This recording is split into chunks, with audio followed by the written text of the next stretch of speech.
శ్రీనిధి భార్య శశి తెలివి తక్కువదేం కాదు.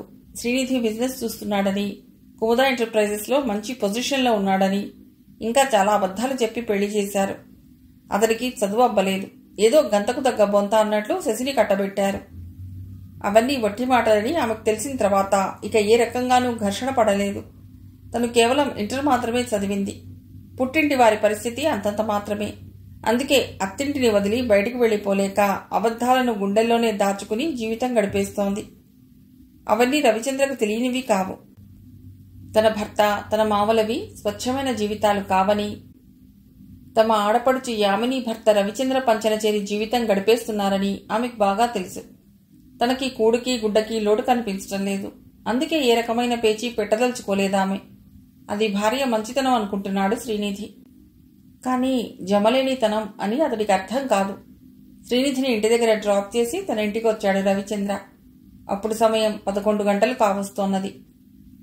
కాలింగ్ బెల్ మోగగానే టీవీ చూస్తున్న అతడి భార్య యామిని తలుపు తీసింది. ఆ టైంలో ఇంటికి వచ్చాడంటే సాధారణంగా భర్త ఏ పరిస్థితిలో వస్తాడో ఆమెకు బాగా తెలుసు. అతడు రూంలోకి వెళ్లి బట్టలు మార్చుకుని ఫ్రెష్ అయ్యి వచ్చేసరికి ఆమె డైనింగ్ టేబుల్ మీద భోజనం సిద్ధం చేసింది. అతడు వచ్చి కూర్చున్నాక కొద్దిసేపు అక్కడే ఉండి తర్వాత సాంబారు, పెరుగు అన్నీ దగ్గరికి జరిపి ఆమె గదిలోకి వెళ్ళిపోయింది. అతడు ఏదో తిన్నాననిపించి చేయి కడుక్కుని గదిలోకి వచ్చాడు. మా నాన్న శ్రీని వచ్చారా అడిగింది ఆమెని. మంచం మీద వెనక్కి దిండు వేసుకుని జారబడి కూర్చుని ఏదో పుస్తకం చదువుతున్నదల్లా తలెత్తి వచ్చారన్నట్లు తలూపాడు రవిచంద్ర. తన తండ్రి మాట ఎలాగున్నా తన తమ్ముడు శ్రీనిధి లేకుండా అతడు రాత్రిపూట అంత పొద్దుపోయే వరకు ఉండడని, అలా ఉన్నాడంటే ఫామ్ హౌస్కు వెళ్లి లిక్కర్ తీసుకోకుండా ఉండరని ఆమెకు బాగా తెలుసు. బిజినెస్ గురించి తీవ్రంగా డిస్కస్ చేసేసుకున్నారా? కాసేపయ్యాక పుస్తకంలోంచి మళ్లీ తలెత్తి అడిగిందామె. ఆ ప్రశ్నలో వ్యంగ్యం అతడికి బాగానే అర్థమైంది. బిజినెస్ డిస్కషన్స్ ఏమీ లేవు అన్నాడు మంచం మీద పడుకుంటూ. మరేం మాట్లాడుకున్నారు? పుస్తకం మూసి పక్కన ఉన్న టీపాయ్ మీద పెడుతూ అడిగిందామె. అతడేం మాట్లాడలేదు. దుప్పటి గుండెల దాకా లాక్కున్నాడు. ఆమె కూడా పడుకున్నదట తిరిగి. ఏం మాట్లాడుకున్నారేం? మీ నాన్నగారి గురించేనా? తల తిప్పి అడిగిందామె భర్తని చూస్తూ. దానికి అతడు ఏ సమాధానమూ చెప్పలేదు. అక్కడ వాళ్ళు ఏం మాట్లాడుకుని ఉంటారో ఆమె ఊహించగలదు.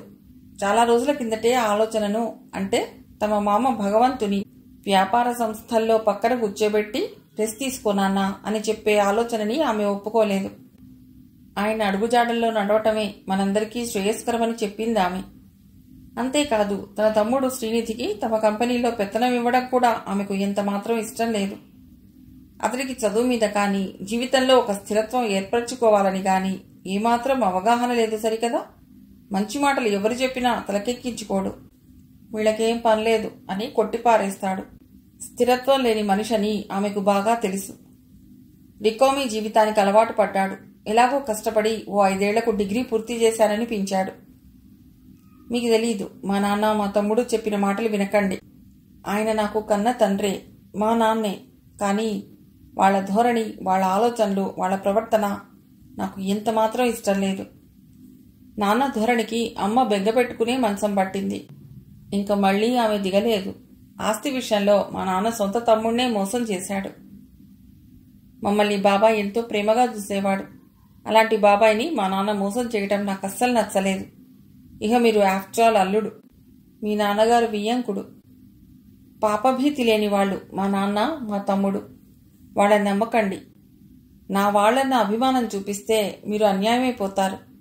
మీరంటే మనం అని ఇదివరకే భర్తకు చెప్పింది యామిని. యామిని ఎంఎస్సీ చేసింది. పరిస్థితుల్ని బాగా అవగాహన చేసుకునే తెలివితేటలున్నాయి. పుస్తకాలు చదవటం ఆమె హాబీ. ఆమె అత్తవారింట్లో ఒక్క భగవంతానికి మాత్రమే ఆ అలవాటు ఉంటుంది.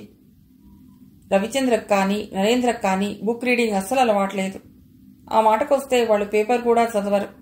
అలా పేజీలు తిరిగేసి హెడ్లైన్లు మాత్రం చదువుతారు. భార్య చెప్పిన మాటలు అతడి మీద బాగానే పనిచేశాయి కొన్నాళ్లు.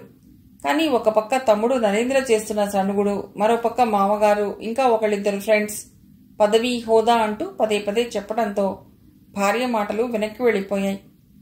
40 ఏళ్లు దాటుతున్న తన జీవితంలో చాలా కోల్పోతున్నానని బాధపడిపోతున్నాడు. ఈ ఆడవాళ్ళకేం పనిలేదు, ఏదో చెప్తుంటారు, ఊరికే ఆందోళన పడుతూ అనుకున్నాడు. రవీంద్ర అటు భార్య కేసి తిరిగాడు. ఆమె ఒంటి మీద చెయ్యేశాడు. ఆమెలో కదలిక లేదు. ఆమె మెలకుగానే ఉంది. ఆమెను తన వైపుకు తిప్పుకోవటానికి ప్రయత్నించాడు. ఆమె తిరగలేదు. యామి అని పిలిచి ఆమెను తన వైపుకు తిప్పుకోవటానికి మళ్లీ ప్రయత్నించాడు. ఆమె అయిష్టంగానే అన్నట్లు అతడి వైపు తిరిగింది. ఇష్టం ఉన్నా లేకపోయినా సొసైటీలో మన రెస్పెక్ట్కు తగ్గ ఎగ్జిస్టెన్స్ కోసం కొన్ని పనులు చేయాలి, తప్పదు. ఇన్నేళ్ళొచ్చినా నేను ఇంకా ఒక డైరెక్టర్గానే ఉంటే ఎలా? ఎప్పటికీ నేను ఎండీని అయ్యేది? ఎప్పటికి నేను చైర్మన్ అయ్యేది చెప్పు? ఆమెను నిర్ణయించే ధోరణిలో అన్నాడు. అతని మాట కాదనలేదామె, కానీ అందుకు వేరే ప్రయత్నాలు చేయమని చెప్తుందామె. తన వాళ్ళని మాత్రం నమ్మొద్దంటుంది.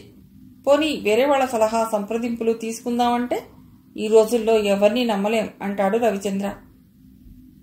ఆమె ఏమీ మాట్లాడకుండా మౌనంగా ఉండిపోయింది. అసలు ఇప్పుడు తమకొచ్చిన నష్టమేమిటో ఆమెకు అర్థం కాదు. ఎండి చైర్మన్ కానంత మాత్రాన అంత కొంపలు మునిగిపోయేదేమిటో ఆమెకు అర్థం కాదు. భర్తతో ఆ విషయాల మీద వాదించదలుచుకోలేదు. వాదించినా ప్రయోజనం లేదని ఊరుకున్నది. రవిచంద్ర భార్యని దగ్గరికి లాక్కున్నాడు. ఆమె ఇష్టంగానే అతడి గుండెల్లో హత్తుకుపోయింది. ఒకవేళ నేను చేతులు ముడుచుకుని కూర్చున్నా మా తమ్ముడు నరేన్ గాడు ఊరుకోడు. ఇంపార్టెంట్ కన్సర్న్స్ అన్నీ వాడు కొట్టేస్తాడు. వాడి మామ అసలే పెద్ద లిటిగెంట్ కూడా అని ఏదో చెప్పబోతుంటే యామిని మధ్యలోనే తుంచేస్తూ leave that nonsense topic అన్నది అతడికి మరింతగా అల్లుకుపోతూ. ఎలా ఉందిరా ఫస్ట్ ఇంటర్వ్యూ? కార్తీక్ని అడిగాడు సంతోష్ ఆఫీస్ నుంచి వచ్చి భుజానికున్న బ్యాగ్ని కుర్చీలో పడేశాక. ఆ రోజు కార్తీక్ ఒక కంపెనీలో ఇంటర్వ్యూకి వెళ్ళొచ్చాడు. వాడేదో అడిగారు. నా సబ్జెక్టుకి సంబంధం లేకుండా నేనేదో చెప్పానన్నాడు కార్తీక్. ఈ రోజుల్లో అదో ఫ్యాషన్ అయిపోయిందిరా, సబ్జెక్టుకి సంబంధం లేకుండా ఇంటర్వ్యూలో ప్రశ్నలు అడగటం. ఇంతకీ ఎంతమంది వచ్చారు? ఓ 25 మంది దాకా వచ్చారులే, కొంచెం నిరాశగా చెప్పాడు కార్తీక్. డోంట్ వరీరా కార్తీ, జస్ట్ ఇది ఫస్ట్ ఇంటర్వ్యూ. ఓ 2-3 ఇంటర్వ్యూలు అయితే నీకు ఎక్స్పీరియన్స్ వస్తుంది. అందుకే కన్సల్టెన్సీ వాళ్ళతో చెప్పాను, జాబ్ వచ్చినా రాకపోయినా ఇంటర్వ్యూకి పంపమని. డోంట్ వరీ అన్నాడు సంతోష్. తలుపాడు కార్తీక్. ఇంకేంటి సంగతులు? మీ అమ్మతో మాట్లాడావా? మధ్యాహ్నం ఫోన్ చేశాన్రా, బాగానే ఉంది. మా ఇంటి పక్కింట్లో సావిత్రి ఉంటోంది. సావిత్రి తెలుసుగా నీకు, మనకి 1 year జూనియర్. మనతో సరదాగా ఉండేది. ఆమె దగ్గర సెల్ ఉంది, అమ్మతో మాట్లాడించింది. పెద్దమావయ్య ఇంటికి వెళ్ళావా అని అడిగింది. 2 రోజుల్లో వెళతానన్నాను. ఎల్లుండి ఆదివారం కదా, వెళదాంలే. అది సరే గాని నా బ్యాడ్ లక్ ఏమిటిరా బాబు? మొన్న శిల్పారామంలో నా మీద పడి నన్నే స్టూపిడని తిట్టిన అమ్మాయి ఈరోజు మళ్లీ తిట్టిందిరా అన్నాడు కార్తీక్. మళ్లీ తిట్టిందా? ఎందుకు, ఎక్కడా? ఆశ్చర్యంగా అడిగాడు సంతోష్. ఇంటర్వ్యూ అయ్యాక బయటికి వస్తుంటే తను ర్యాష్గా కార్ డ్రైవ్ చేసుకొస్తోంది. జస్ట్లో మిస్ అయ్యాను, లేకపోతే కారు చిన్నగా ఢీకొట్టేది. దాంతో ఆమె కారు ఆపి, ఏ కళ్ళు మూసుకు నడుస్తున్నావా అనేసి విసుక్కుంటూ వెళ్ళిపోయిందిరా. ఆ మాటకి సంతోష్ పక్కపక్క నవ్వాడు. ఆమె గత జన్మలో నీ మీద పగబట్టిందేమోరా అని మళ్లీ నవ్వాడు. చూస్తే అలాగే ఉంది అన్నాడు కార్తీక్ కూడా నవ్వి.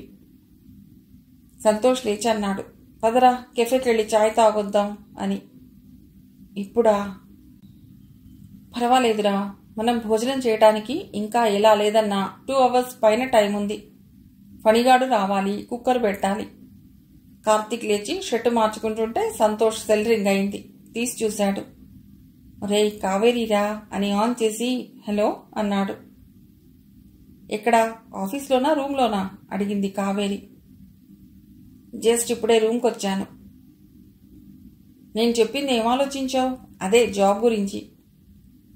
ఆమె ప్రశ్నకి ఏం చెప్పాలో తోచలేదు సంతోష్కి. నిజానికి ఆ జాబ్ విషయం ఆనాడే మర్చిపోయాడు. ఆమె మళ్లీ ఫోన్ చేస్తే చూద్దాం అనుకున్నాడు. ఇంత తొందరలో ఆమె ఫోన్ చేస్తుందని అతడు అనుకోలేదు. ఇంకా ఏమీ అనుకోలేదా? అనుకోవటానికి ఏమీ లేదు, ఎందుకంటే మా ఆఫీస్ వాళ్ళు నాకు ప్రమోషన్ ఇస్తున్నారు. శాలరీ కూడా హైక్ అవుతుంది. ఈ విషయం నిన్నే మా సీఈఓ చెప్పారు. ఏదో నోటికొచ్చిన అబద్ధం చెప్పాడు సంతోష్. ఓహ్, గుడ్ అండ్ కంగ్రాట్స్. సో దాన్ని వదిలిపెట్టి నువ్వు రానన్న మాటేగా అన్నదామె. అతడు సమాధానం చెప్పేలోగానే ఆమె అన్నది, యాక్చువల్గా నిన్న నీ నుండి ఫోన్ రానప్పుడే అనుకున్నాను నువ్వు ఆ కంపెనీని వదిలిపెట్టి రావని.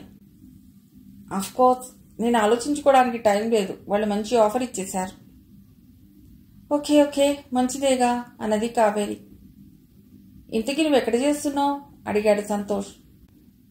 కుముద 3 స్టార్ హోటల్ డైరెక్టర్ పిఏని. హెచ్ఆర్ సెక్షన్లో మంచి పోస్టు ఖాళీ. అయితే నీకు ఇప్పిద్దాం అనుకున్నాను. ఎంతైనా తెలిసి ఉన్నవాడివి కదా అని చెప్పిందామె. ఉండేది ఎక్కడా? కుకుట్పల్లి కేపీహెచ్లో. ఓ మాకు దగ్గరే. మేము మూసాపేటలో ఉంటున్నాం. సరే కార్తీక్ ఎక్కడైనా దొరికిందా జాబ్? లేదు, ఇంకా ట్రైలోనే ఉన్నాడు. ఏదైనా ఉంటే చూడు. తప్పకుండా బాయ్ అని సెల్ కట్ చేసింది కావేరి.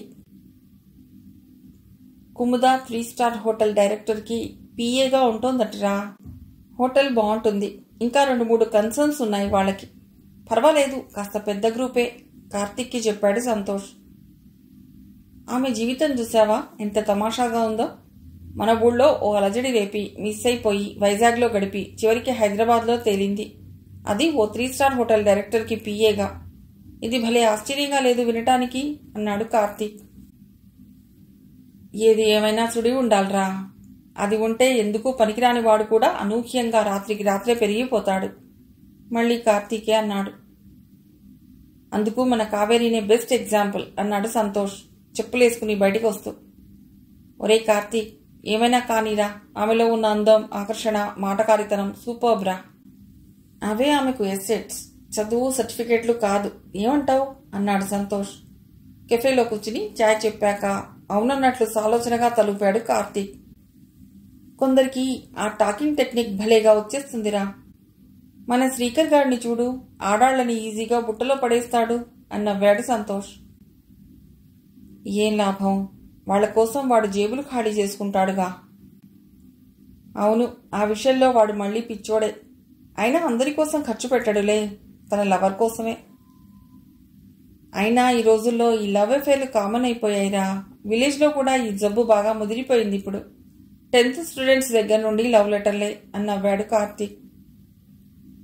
అవును, మజ్నులు ఎక్కువైపోతున్నారు. సంతోష్ మాటలకి ఇద్దరూ నవ్వుకున్నారు. వచ్చే సాటర్డే కుముద 3 స్టార్ హోటల్కి ఎడదాం. కావేరీ పొజిషన్ చూసొద్దాం. హుంబక్కో నిజమో తెలుస్తుంది. చాయ్ తాగటం పూర్తయ్యాక అన్నాడు సంతోష్. నువ్వెళ్ళు. ఏ నువ్వు రావా? వద్దులే, నువ్వెళ్ళు. రాత్రి 8 గంటల సమయం. సెల్ ఫోన్ రింగ్ అయితే తీసి చూశాడు భగవంతం. ఎస్పీ నరసింహనాయుడు నుంచి ఫోను. చెప్పండి ఎస్పీ గారు అన్నాడు ఫోన్ చెవి దగ్గర పెట్టుకుని. నమస్కారం భగవంతం గారు, వారం కిందట మీరు చెప్పిన విషయం గురించి మాట్లాడదామని ఫోన్ చేశాను అన్నాడు నరసింహనాయుడు. ఓ అదా, ఇన్నాడు పట్టిందా ట్రేస్ చేయటానికి అడిగాడు భగవంతం. అవును సార్ అని నవ్వి, ట్రక్ డ్రైవరు, వాడికి తోడుగా ఉన్న మరొకడు ఆ రోజే సిటీ వదిలి వెళ్ళిపోయారు. నిజామాబాద్లో ఉన్నట్టు తెలిస్తే ఈరోజు పట్టుకొచ్చాం. ఎందుకు పారిపోయినట్లు? Anything wrong? భృకుటి ముడిచి అడిగాడు భగవంతం. అతడికి ఎదురుగా కూర్చున్న అతడి స్నేహితుడు వీరారెడ్డి ఏమిటన్నట్లు చూశాడు భగవంతం కేసి. అవును సార్, అది యాక్సిడెంట్ కాదు, అటెంప్ట్ టు మర్డర్. వాట్? చేతిలో ఉన్న చదరంగం పావుని చిటుక్కున వదిలేశాడు భగవంతం. అవును భగవంతం గారు, మీరు యథాలాపంగా ఆ ట్రక్ నెంబర్ ఇచ్చారో లేక మీకు ఏదైనా అనుమానం వచ్చి ఇచ్చారో గాని మేం మాత్రం సీరియస్గా తీసుకున్నాం. డ్రైవర్ ఫాసిల్ని, వాడితో ఉన్న మరొకడు పాండుని 4 తంతే అసలు విషయం చెప్పారు. ఎవరు ఈ పని చేయమన్నారని మా మర్యాదలు చేసి గట్టిగా అడిగేసరికి విషయం చెప్పారు. ఎవడో మూర్తిట, అతడే మీ కార్ని యాక్సిడెంట్ చేసి చంపేయమని పురమాయించాట. ఎస్పీ నరసింహనాయుడు వివరించాడు. మూర్తి స్వగతంలా అనుకున్నాడు భగవంతం. తనకి మూర్తి అన్న శత్రువు ఉన్నాడా అని అనుకున్నాడు. భగవంతం గారు, వాళ్ళిద్దరి మీద కేసు పెట్టి ఆ మూర్తి ఎవరో ట్రేస్ చేస్తాం ఎస్పీ అన్నాడు. కేసు వద్దులేండి ఎస్పీ గారు, విషయం ఏమిటో తెలిసిందిగా. ఇక నేను ఆ సంగతి చూసుకుంటాను. అవసరమైతే మీ హెల్ప్ తీసుకుంటాను. థ్యాంక్ యూ అన్నాడు.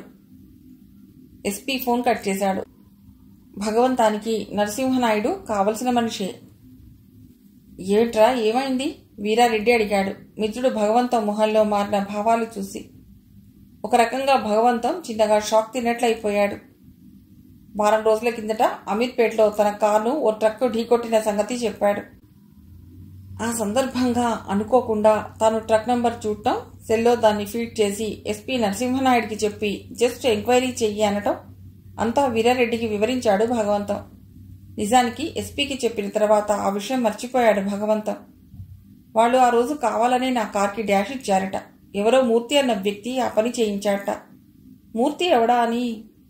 న్యాచురల్లీ బిజినెస్లో ఎవరికైనా శత్రువులు ఉంటారు, నాకు ఉండవచ్చు. అది జస్ట్ బిజినెస్ రైవల్రీ. కానీ నన్ను చంపించేంత ఎనిమి నాకెవడున్నాడో అర్థం కావటం లేదు భగవంతం అన్నాడు. మూర్త, నీకు తెలిసిన వాళ్లలో ఆ పేరుగల వాళ్ళెవరూ లేరా అడిగాడు వీరారెడ్డి. మూర్త అన్న పేరు చివర్లో ఉంటుంది. జస్ట్ నీకు రెడ్డి అని ఉన్నట్లు. సత్యనారాయణమూర్తి, శంకరమూర్తి ఇలా అన్నమాట. అయితే నాకు తెలిసిన వాళ్లలో అలాంటి వారిలో ఓ 7-8 మంది వరకు ఉంటారేమో. కానీ వాళ్ళెవరూ అంత శత్రువులు కాదు నాకు.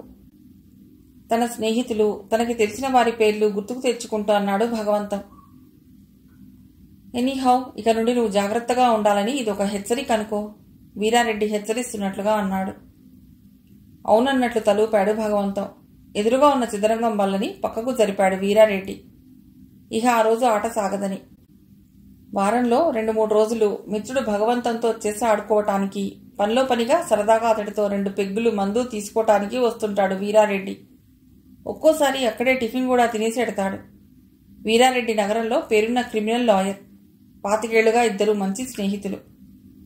అయ్యగారికి ఏమన్నా కావాలేమో అన్నట్లు గదిలోకి తొంగి చూశాడు నౌకర్ రాములు. అది గమనించిన భగవంతం రమ్మన్నట్లు తలూపాడు. రాములు లోనికి వచ్చి నిల్చున్నాడు. ఎరా, ఇంకో పెగ్గు తీసుకుంటావా స్నేహితుడిని అడిగాడు భగవంతం. తీసుకుందాం చెప్పాడు వీరారెడ్డి. ఓ అరగంట పోయాక టిఫిన్ తీసుకురా రాములకి చెప్పాడు భగవంతం. రాములు వెళుతూ టీపాయ్ మీదున్న ప్లేట్ కేసి చూశాడు. అందులో జీడి పలుకులు ఇంకా ఏవో మంచింకు ఉన్నాయి. రాములు చూపులు అర్థం చేసుకున్న భగవంతం చెప్పాడు, అవి చాలు అని. నేను యథాలాపంగా ఎస్పీకి చెప్పిన విషయం నాయుడు సీరియస్గా తీసుకున్నాడు. ఇప్పుడు అనిపిస్తోందిరా రెడ్డి, నా మీద ఫిజికల్గా దాడి చేసేంత శత్రువులు ఉన్నారని. లిక్కర్ కొద్దిగా తాగుతూ అన్నాడు భగవంతం. నిజానికి ఆ మాట విన్న దగ్గర నుండి అతడి మనసులో చిన్నపాటి అలజడి మొదలైంది. చంపేస్తారు, చచ్చిపోతానన్న భయం కన్నా అసలు తన మీద అంత కక్ష కట్టిందెవరనేదే అతడి అలజడికి అసలు కారణం. ఈ రోజుల్లో ఎవరిని ఏ రకంగానూ నమ్మలేకుండా ఉన్నాన్రా. Money makes many things. డబ్బు ఏ పనైనా చేయిస్తుంది, అందాలు ఎక్కిస్తుంది, అధఃపాతాళానికి తొక్కేస్తుంది, హత్యలు చేయిస్తుంది వీరారెడ్డి అన్నాడు. ఎగ్జాక్ట్లీ. అంటే ఇప్పుడు నేను సంపాదించిన డబ్బే నాకు శత్రువైందా అడిగాడు భగవంతం చిన్నగా నవ్వుతూ. అలాగే అనుకోవలసి వస్తుంది మరి. హ్యూమన్ వాల్యూస్ నాశనమైన రోజులివి. తల్లి తండ్రి, అక్క అన్న, తమ్ముడు చెల్లి, ఈ సంబంధాలన్నీ తెగిపోతున్న రోజులివి. అంతెందుకు, మా అబ్బాయినే చూడు, ఫారిన్ వెళ్ళాడు. వెళ్ళి 4 ఏళ్ళు అయ్యింది. ఈ 4 ఏళ్లలో ఒక్కసారి వచ్చాడు. మా దగ్గర వారం ఉన్నాడు. వాడి అత్తారింట్లో 3 వారాలు ఉన్నాడు. ఆ తర్వాత టూర్లు అన్నాడు. వెళ్లే ముందు ఇంటికొచ్చాడు. ఏదో పలకరించాలన్నట్లుగా పలకరించి వెళ్ళాడు. ఏమనుకోవాలి వాడిని? పెంచి పెద్ద చేసి చదివించి అప్పు చేసి అమెరికా పంపించాను. ఇప్పుడు వాళ్ళమ్మకి ఒంట్లో బాగుండటం లేదు. వచ్చినవాడు ఆమె తృప్తి కోసమైనా మా దగ్గర కొన్నాళ్ళు ఉంటాడని ఆశించా. లేడు, వచ్చాడు, వెళ్ళాడు. మంచి డాక్టర్కి చూపించమని సలహా ఇచ్చి మరీ వెళ్ళాడు. వీరారెడ్డి తన బాధ వెళ్ళగక్కాడు. అతడి కళ్ళు చెమర్చడం కూడా భగవంతం గమనించాడు. ఇదంతా ఎందుకు చెప్తున్నానంటే, ఆస్తి కోసం తల్లి హత్య, తండ్రి హత్య, అన్న హత్య, తమ్ముడు హత్య, ఇవే వార్తలు చదువుతున్నాం, టీవీలో చూస్తున్నాం. ఈ వార్తలు లేని రోజంటూ ఉండదు. అలాగే అత్యాచారాల వార్తలును. ఎవరికీ భయం లేదు. ప్రభుత్వం అన్నా, చట్టం అన్నా, పోలీసులన్నా, ఆఖరికి కోర్టులన్నా భయం లేదు. లంచం తీసుకున్న వాడిని అరెస్ట్ చేస్తే వాడు నవ్వుతూ ఫోటోకి ఫోజిస్తాడు. అది మన ప్రజాస్వామ్యం. అర్థమైందనుకుంటాను. శత్రువులు మనకి ఎక్కడో ఉండర్రా భగవంతం. ఒక్కోసారి మన ఇంట్లోనే ఉంటారు, మన చుట్టూనే ఉంటారు వీరారెడ్డి చెప్పాడు గంభీరంగా. ఆ మాటకి చెళ్ళున కొరడాతో కొట్టినట్లయింది భగవంతానికి. కంగారు పడ్డావా అతడి ఉలికిపాటును గమనించి అడిగాడు వీరారెడ్డి. జస్ట్ ప్రెజెంట్ సొసైటీలో జరుగుతున్న సంఘటనలు చెప్పానంతే. It's an example. నీకు అలాంటి పరిస్థితి ఉంటుందనుకోను. నీ శత్రువు బయటివాడే కావచ్చు. హోప్ సో అనునయింపుగా అన్నాడు వీరారెడ్డి. ఇంతలో నౌకర్ రాములు చపాతీలు కూర తెచ్చిపెట్టాడు ఇద్దరికి. ప్లేట్ దగ్గరికి తీసుకుంటూ అన్నాడు వీరారెడ్డి. మీ వంటామికి థ్యాంక్స్ చెప్పాలిరా, మీ ఇంట్లో చపాతీలు బాగుంటాయి అని. ఆ మాటకి భగవంతం ఏమీ మాట్లాడలేదు. అతడి మనస్సు ఇంటి శత్రువు పరాయి శత్రువు ఆలోచనలతో కొట్టుమిట్టాడుతోంది. మరో 20 నిమిషాలుండి వీరారెడ్డి వెళ్ళిపోయాడు. రాములు వచ్చి ఖాళీ ప్లేట్ తీసేసి భగవంతం వేసుకోవాల్సిన మందులు ఇచ్చాడు. తలుపు దగ్గరగా వేసి రాములు వెళ్ళిపోయాడు. గదిలో భగవంతం ఒక్కడే మిగిలాడు. కుర్చీలో వెనక్కి వాలి కూర్చున్నాడు. ఎవరి కొత్త శత్రువు? అవే ఆలోచనలు అతడిని వెన్నాడుతున్నాయి. తన స్నేహితుల్ని బంధువుల్ని అందరినీ గుర్తు తెచ్చుకోవడానికి ప్రయత్నించాడు. వాస్తవానికి ప్రస్తుతం తన ఇద్దరి కొడుకులకి పెళ్లిళ్లు కావటం వల్ల ఏర్పడ్డ వియ్యంకుళ్ళు వాళ్ల తరపు ఒకళ్ళిద్దరు బంధువులు తప్ప ఇక్కడ అతడికి తన బంధువులంటూ ఎవరూ లేరు. అయినా వాళ్ళనందరినీ వదులుకుని అతడెప్పుడో వచ్చేశాడు. మళ్లీ అటువైపు తొంగి చూడలేదు. అసలు తానెక్కడున్నది ఎవరికీ తెలియదు కూడా. మిగిలిన కథ తర్వాతి భాగంలో.